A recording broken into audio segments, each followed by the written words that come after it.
TV news Kannada ವಾಹಿನಿಗೆ ಸ್ವಾಗತ. ಜಿಟಿ ದೇವೇಗೌಡರು ಹೊಗಳೋದು ಎಷ್ಟೊತ್ತು, ಬೈಯೋದು ಎಷ್ಟೊತ್ತು ತಲೆಕೆಡಿಸಿಕೊಳ್ಳಬೇಕಾಗಿಲ್ಲ ಎಂದು ಚಿನ್ನರಾಯಪಟ್ಟಣದಲ್ಲಿ ಕೇಂದ್ರ ಸಚಿವ ಎಚ್.ಡಿ. ಕುಮಾರಸ್ವಾಮಿ ಹೇಳಿದ್ದಾರೆ. ಪಟ್ಟಣದಲ್ಲಿ ಮಾತನಾಡಿದ ಅವರು, ಜೆಡಿಎಸ್ ಶಾಸಕ ಜಿಟಿ ದೇವೇಗೌಡರು ಅವರ ಅಸಮಾಧಾನದ ಕುರಿತು ಪ್ರತಿಕ್ರಿಯಿಸಿದ್ರು. ನಾನು ಅವರನ್ನ 15 ವರ್ಷಗಳಿಂದ ನೋಡ್ತಾ ಇದ್ದೇನೆ. ಅವರು ಹೊಗಳೋದು ಎಷ್ಟೊತ್ತು, ಬೈಯೋದು ಎಷ್ಟೊತ್ತು, ಇದರಲ್ಲಿ ತಲೆಕೆಡಿಸಿಕೊಳ್ಳಬೇಕಾದ ಅಗತ್ಯವಿಲ್ಲ. ನಮ್ಮ ಪಕ್ಷದಲ್ಲಿ ಯಾವುದೇ ಗೊಂದಲಗಳು ಇಲ್ಲ ಅಂತ ಸ್ಪಷ್ಟಪಡಿಸಿದ್ರು. ಅವರಿಗೆ ವೈಯಕ್ತಿಕ ಸಮಸ್ಯೆಗಳು ಇರಬಹುದು, ಆದರೆ ಅದು ಪಕ್ಷದ ಸಮಸ್ಯೆಯಲ್ಲ. ಅವರ ಅಸಮಾಧಾನ ವೈಯಕ್ತಿಕವಾಗಿ ಇರಬಹುದು, ಪರ್ಸನಲ್ ಅಜೆಂಡಾ ಇರಬಹುದು ಎಂದು ಹೇಳಿದ್ರು. ನಮ್ಮ ಪಕ್ಷದಲ್ಲಿ ಗುಂಪುಗಾರಿಕೆ ಇಲ್ಲ, ಗೊಂದಲಗಳು ಇಲ್ಲ ಅಂತ ಕುಮಾರಸ್ವಾಮಿ ಪುನರುಚ್ಚರಿಸಿದ್ದಾರೆ. ಬೇರೆ ಪಕ್ಷದ ಗೊಂದಲದ ಬಗ್ಗೆ ನಾನು ಉತ್ತರ ಕೊಡೋದು ತಪ್ಪು. ಬಿಜೆಪಿ ಹೈಕಮಾಂಡ್ ಇದೆ, ಅವರು ಸರಿಪಡಿಸಿಕೊಳ್ತಾರೆ ಎಂದು ಬಿಜೆಪಿ ಒಳ ಜಗಳದ ಬಗ್ಗೆ ಮಾತನಾಡಲು ನಿರಾಕರಿಸಿದ್ರು. ನಮ್ಮ ಪಕ್ಷದಲ್ಲಿ ಏನಿದೆ, ಏನಾಗಿದೆ ಬಿಡಿ, ಅವ್ರದ್ದು 15 ವರ್ಷದಿಂದ ನೋಡಿದೀನಿ, ತಲೆ ಹಾಕಿ ಕೆಡಿಸ್ಕೊತೀರಿ. ಅವ್ರು ಹೊಗಳೋದು ಎಷ್ಟೊತ್ತು ಮತ್ತು ಬೈಯೋದು ಎಷ್ಟೊತ್ತು. ನಮ್ಮ ಪಕ್ಷದಲ್ಲಿ ಯಾವುದೇ ರೀತಿ ಗೊಂದಲಗಳಿಲ್ಲ. ಅವ್ರಿಗೆ ವೈಯಕ್ತಿಕವಾದೇನೋ ಸಮಸ್ಯೆಗಳಿರ್ಬೋದು, ಪಕ್ಷದ ಸಮಸ್ಯೆ ಅಲ್ಲ ಅದು.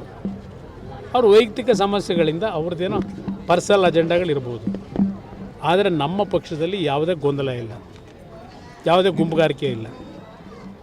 ಬೇರೆ ಪಕ್ಷದ ಅವ್ರ ಪಕ್ಷಕ್ಕೆ ಸೇರಿರ್ತಕ್ಕಂಥ ಅದಕ್ಕೆ ನಾನು ಉತ್ತರ ಕೊಡ ತಪ್ಪಾಗುತ್ತೆ. ಅವ್ರ ಹೈಕಮಾಂಡ್ ಇದೆ, ಅವರದೆಲ್ಲ ಸರಿಪಡಿಸ್ಕೊತಾರೆ. ಅದು ನಮಗೆ ಸಂಬಂಧ ಇಲ್ಲ.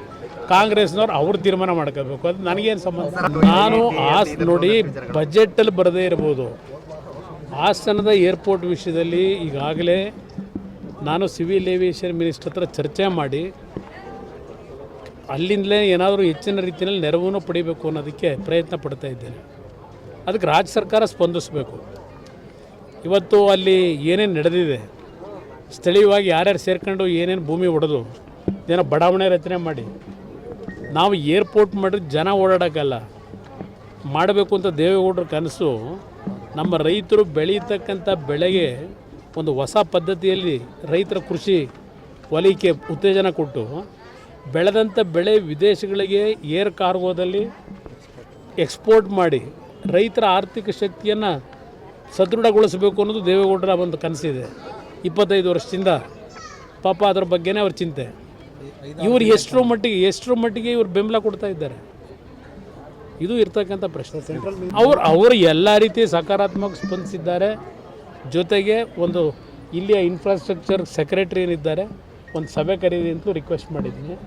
ಮಿನಿಸ್ಟ್ರಿಗೆ ಕರೀತಾರೆ ಸದ್ಯದಲ್ಲಿ. ರಾಜ್ಯದಲ್ಲೇ ಅವರು ಹೋರಾಟ ಮಾಡಬೇಕು ಅನ್ನೋದಿದೆ. ಅವರು ನನಗೀಗೇನು ಹೆಚ್ಚಿನ ಜವಾಬ್ದಾರಿ ಪ್ರಧಾನಮಂತ್ರಿಗಳು ಕೊಟ್ಟಿದ್ದಾರೆ.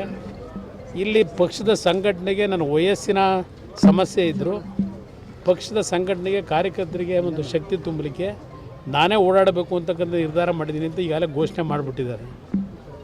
ಈಗ ನನಗೆ ಬೇರೆ ಬೇರೆ ರೀತಿಯಲ್ಲಿ ಒತ್ತಡಗಳಿದೆ ಅಂತ ಹೇಳಿ, ಆದರೆ ನಾನು ಈಗಲೂ ನಮ್ಮ ರಾಷ್ಟ್ರೀಯ ಅಧ್ಯಕ್ಷರಿಗೆ ಮನವಿ ಮಾಡೋದು, ನಮಗೆ ನಮ್ಮ ಮುಂದೆ ಇರಬೇಕಿನ್ನು.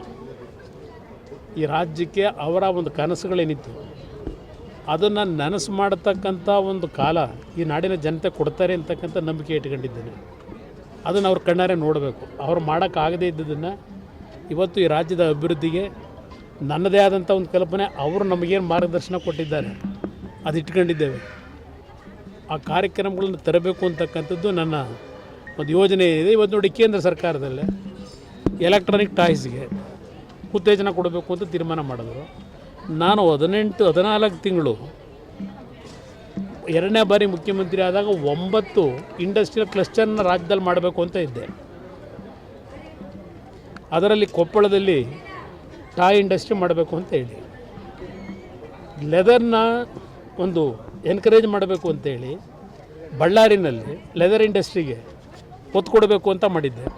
ಇವತ್ತು ಕೇಂದ್ರ ಸರ್ಕಾರ ಲೆದರ್ ಇಂಡಸ್ಟ್ರಿ ಮುಖಾಂತರ ಎಕ್ಸ್ಪೋರ್ಟ್ನ ಇಲ್ಲಿ ಮ್ಯಾನುಫ್ಯಾಕ್ಚರ್ ಏನು ಮಾಡ್ತಾರೆ ಲೆದರ್ ಇಂಡಸ್ಟ್ರಿನಲ್ಲಿ 1,00,000 ಕೋಟಿ ಆದಾಯ ದೇಶದ ಒಂದು ಫಾರಿನ್ ಎಕ್ಸ್ಚೇಂಜಿಗೆ ತರಬೇಕು ಅಂತಕ್ಕಂಥ ಘೋಷಣೆ ಮೊನ್ನೆ ಮಾಡಿದ್ದಾರೆ. ನೆನ್ನೆ ಲೆದರ್ ಇಂಡಸ್ಟ್ರಿ ಮುಖಾಂತರ ಹಲವಾರು ಯೋಜನೆಗಳಿದೆ.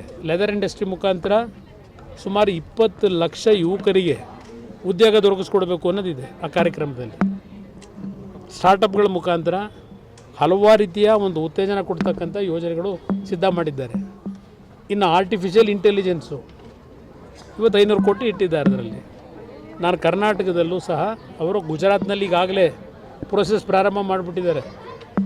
ನಾನು ಮನವಿ ಮಾಡ್ತಾ ಇದ್ದೇನೆ, ಕರ್ನಾಟಕದಲ್ಲೂ ಇದು ಕರ್ನಾಟಕ ಹಬ್ ಇಲ್ಲಿ ಸಾಫ್ಟ್ವೇರ್ ಇಂಡಸ್ಟ್ರಿ, ಆರ್ಟಿಫಿಷಿಯಲ್ ಇಂಟೆಲಿಜೆನ್ಸ್ಗೆ ಕರ್ನಾಟಕದಲ್ಲೂ ಸಹ ಏನಾದರೂ ಮಾಡಿ ಒಂದು ಉತ್ತೇಜನ ಕೊಡಬೇಕು ಅನ್ನೋದ್ರ ಬಗ್ಗೆ ಗಮನ ಹರಿಸ್ತಾ ಇದ್ದೀನಿ.